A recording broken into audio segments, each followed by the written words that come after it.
Part 3. Something is different the next evening. I wanted to hear her voice again. I made tea, sat on the floor in the same spot, and pressed play, already smiling before the static even started, already bracing myself to cry the good kind of tears.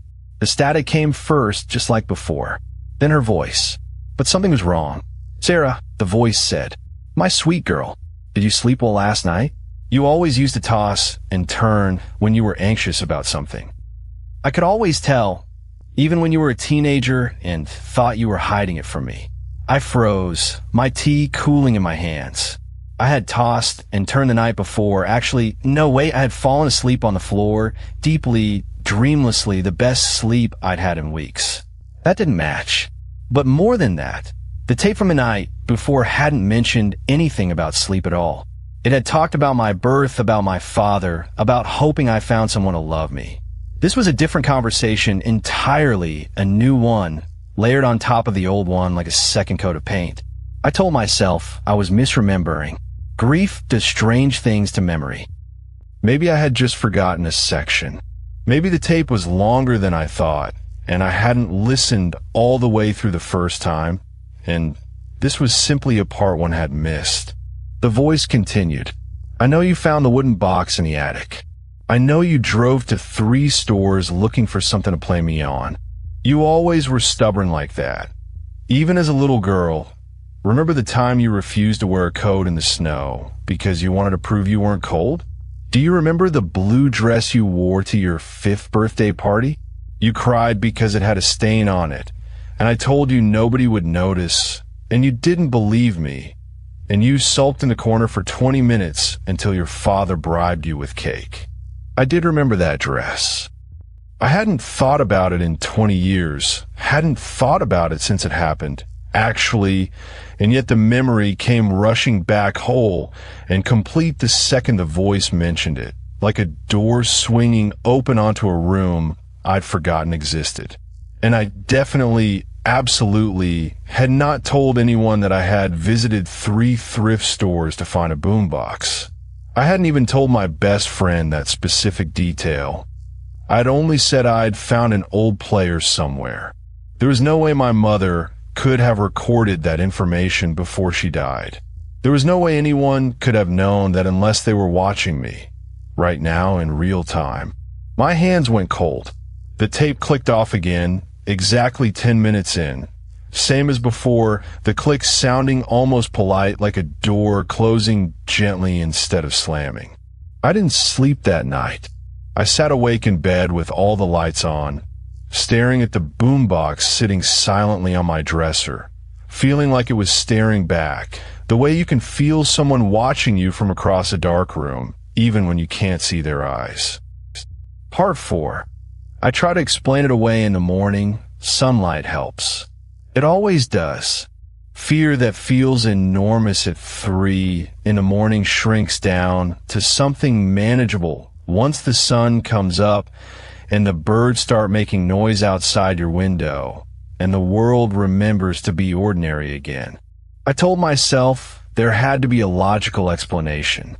Maybe the tape had multiple tracks and the player was randomly choosing which one to play, like a shuffle feature on an old machine that malfunctioned in some strange way. Maybe I had told someone about the thrift stores and forgotten, and that person had somehow... No, that didn't make sense either. Nobody could record onto an old cassette tape and place it inside a sealed box in an attic that hadn't been touched in years, matching my private thoughts and unspoken memories word for word.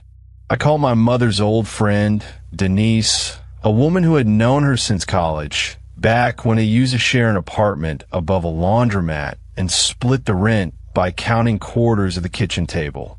I asked if she knew anything about a cassette tape my mother might have recorded before she died, maybe as some kind of final gift. Denise sounded confused. She said my mother hadn't mentioned anything like that. Not once, and besides, my mother had been in the hospital for the last 6 weeks of her life, far too sick and far too heavily medicated to be organizing secret recordings, let alone smuggling a wooden box up into an attic she could barely climb stairs to reach anymore. That should have scared me more than it did. Instead, some strange, hopeful part of me wanted to believe it really was magic. That my mother had found some way to reach me from beyond, to keep talking to me, to keep being my mother even after death, defying every rule of biology and physics just to stay a little longer in my life. Grief makes you want to believe in impossible things. It makes the impossible feel like comfort instead of danger, like a door left open instead of a trap sprung shut. That afternoon, I did something I probably shouldn't have. I went to the library and looked through old newspaper archives for our town, searching for anything about strange recordings, haunted objects, families losing loved ones under odd circumstances. It felt silly even as I typed the search terms into the microfilm computer. Most of what came up was nothing. Obituaries, church bake sale announcements, a decades-old article about a house fire 2 streets over from where my mother used to live. But one small clipping caught my eye. It was from almost 40 years ago, barely 2 paragraphs long, buried on page 9 of a local paper that didn't exist anymore. The headline read, "Local woman's death ruled accidental after months of strange behavior." The article was thin on details, the kind of vague small-town reporting that leaves more questions than answers. But it mentioned a woman named Eleanor Voss who had, according to neighbors, become withdrawn and obsessed with an old recording in the months before she was found dead in her home. No cause of death was listed. The article ended abruptly, as if the reporter had been told to stop asking questions. I stared at that clipping for a long time. I told myself it meant nothing. Coincidences happen. Old towns have old tragedies, dozens of them, buried in every issue of every dead newspaper. But I wrote down the name anyway, Eleanor Voss, on a scrap of paper I folded into my pocket, and I didn't throw it away for a long, long time. I decided to listen again that night. I told myself I needed to understand it, to know what it was before I could decide whether to be afraid. I think, really, I just wasn't ready to stop hearing her voice yet, and I was looking for permission to keep listening. Part 4.5. The house on Larkspur Street before that, though curiosity got the better of me one more time. I found the old address listed for Eleanor Voss in a city directory from decades ago, and I drove past on my lunch break the next day, telling myself I was just being thorough, just closing a loop. Nothing more. The house was still standing, a narrow 2-story with faded blue siding, a chain-link fence around a yard gone to weeds. It looked ordinary, sad, maybe the way old houses look when nobody has loved them in a long time, but ordinary. An old man was raking leaves next door, moving slowly, the way people move when their bodies have started arguing with them. I parked and walked over, feeling foolish before I even opened my mouth, and asked if he'd known the woman who used to live in the blue house. He stopped raking. He looked at me for a long moment, the way you look at someone when you're deciding how much truth they can handle. His name was Walter, and he told me he'd lived on that street his whole life, 71 years, and that he remembered Eleanor Voss the way you remember a storm that passed close to your own house without quite touching it. He said she'd been a normal woman once, cheerful, always waving from her porch, always bringing over extra vegetables from her garden. Then, in the last year of her life, something changed. She stopped coming outside during the day. Her lights would be on at strange hours, 3, 4 in the morning, and Walter's late wife used to hear, very faintly across the yard on quiet nights, the sound of a woman talking to someone in an empty room. Talking like a conversation, he said, leaning on his rake. Back and forth. Except there wasn't ever anybody else in that house with her. Not after her husband passed. Just her and the girl. I asked about the girl. Margaret. Walter's face did something complicated, somewhere between sadness and something older and more careful than sadness. She stopped going to school, he said. Then Eleanor was gone. Found her in the kitchen one morning. They said, though nobody in this neighborhood ever believed the official word on how it happened. And the girl, he shook his head slowly. The girl was gone before the funeral. Family came and took her, people said. Relatives from out of state. I never saw her again after that, and neither did anybody else on this street. Not once, not in 71 years. You'd think a person would come back, even once, to visit a grave. She never did, or maybe she never could. I thanked him and walked back to my car on legs that didn't feel entirely like my own. I did not sleep well that night, long before the tape ever spoke to me about it directly. Something about the phrase, or maybe she never could, followed me home and sat in the passenger seat the whole drive back, and it has never quite gotten out of the car since. Part 5. The voice learns my name that night's recording started the same way. Static, then her voice. Sarah, it said, you called Denise today. She doesn't remember me telling her anything, does she? That's all right. I never told anyone about you and me. Not really. Some things are just between a mother and her daughter. My whole body went rigid. There was no way it could know about the phone call. No possible way. Unless it was somehow inside my life in a manner I couldn't understand or explain. You're scared now, the voice continued, and something about its tone had changed. It was still my mother's voice, exactly her pitch, exactly her softness, but underneath it, there was something colder, something patient, the way a predator is patient, waiting in tall grass for the exact right moment. You don't need to be scared, sweetheart. I just want to keep talking to you.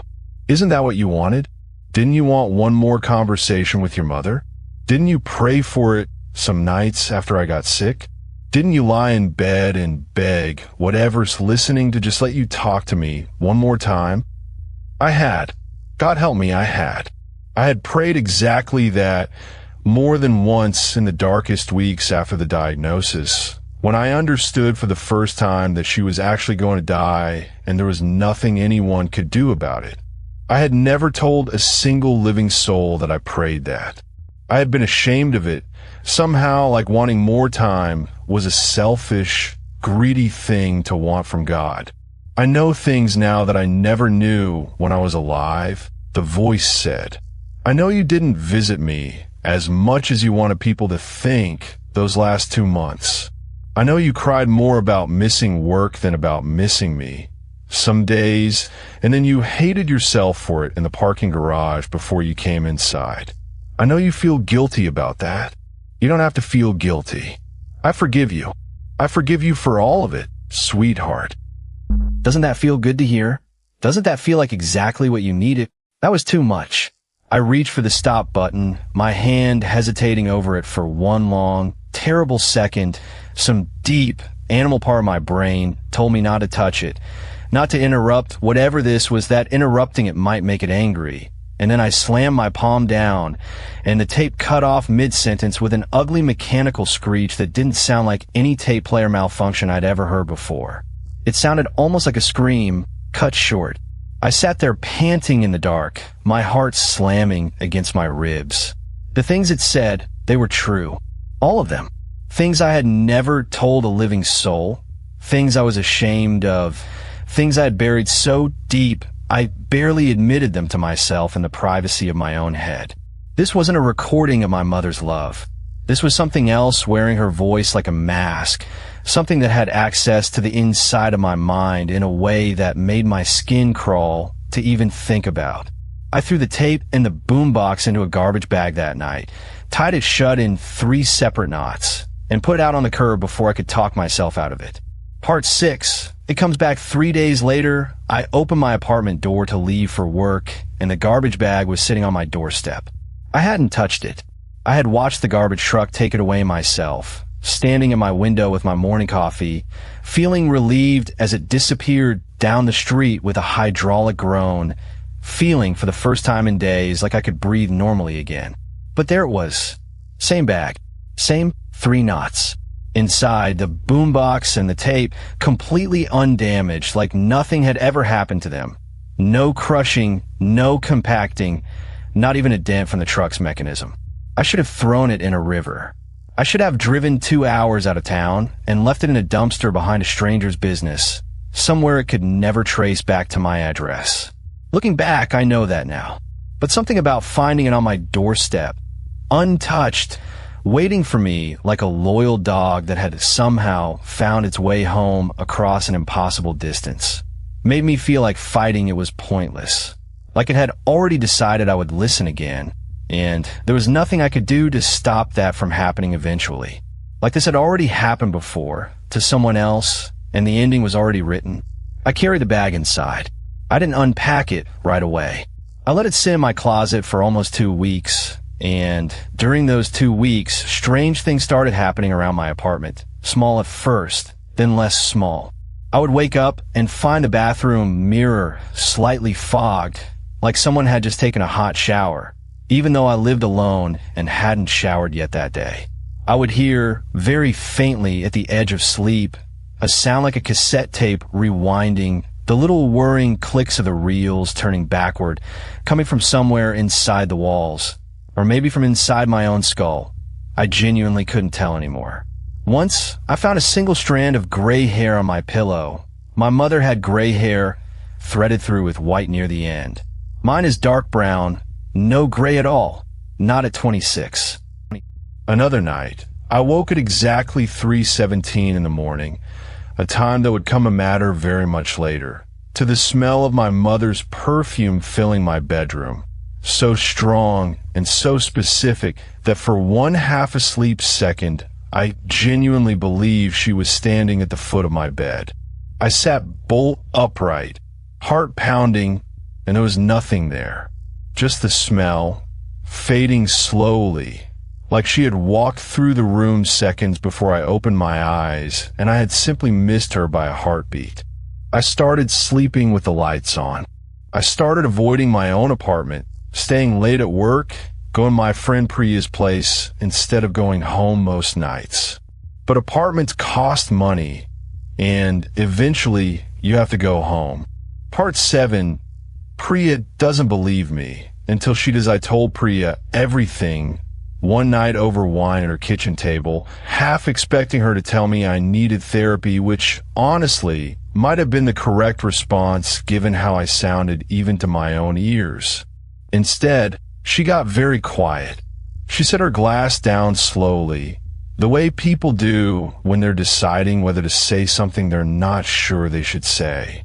Her grandmother, she told me, used to tell a story about a haunted radio back in the old country, something that would speak in the voices of the dead and slowly reveal that it knew everything about the person listening. Her grandmother called a voice thief. She said the old stories warned that once it had your attention, it would try to get closer to you, learning more and more, until it knew you well enough to replace someone in your life, to slide into the shape of a person you loved and wear that shape until nobody, including you, could tell the difference anymore. Replace someone how? I asked, my mouth dry. Priya shrugged, uncomfortable, wrapping both hands around her wine glass like it could warm something in her that had gone cold. The stories never really explained that part. They just said don't feed it. Don't give it your attention.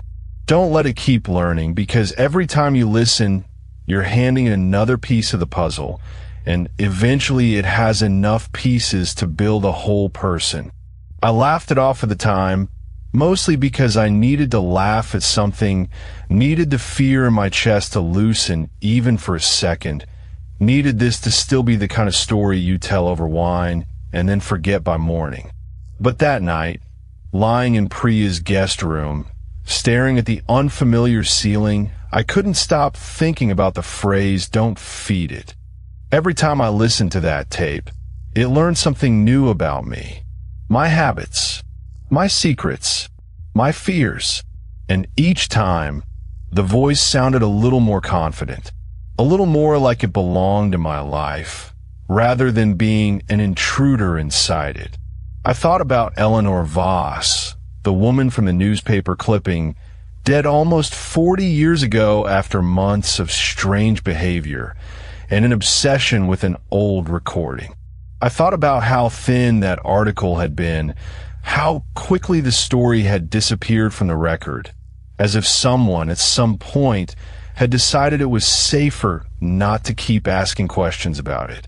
The next morning, I asked Priya if her grandmother was still alive, if maybe she could tell me more of the old story, anything at all that might help.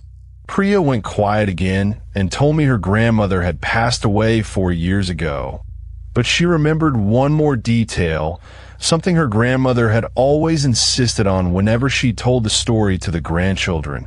Half joke and half deadly serious. Never say its name back to it. Never repeat what it says. Never answer it directly, because answering is a kind of feeding too, maybe the most dangerous kind. Just listening in silence was bad enough. Talking back was worse.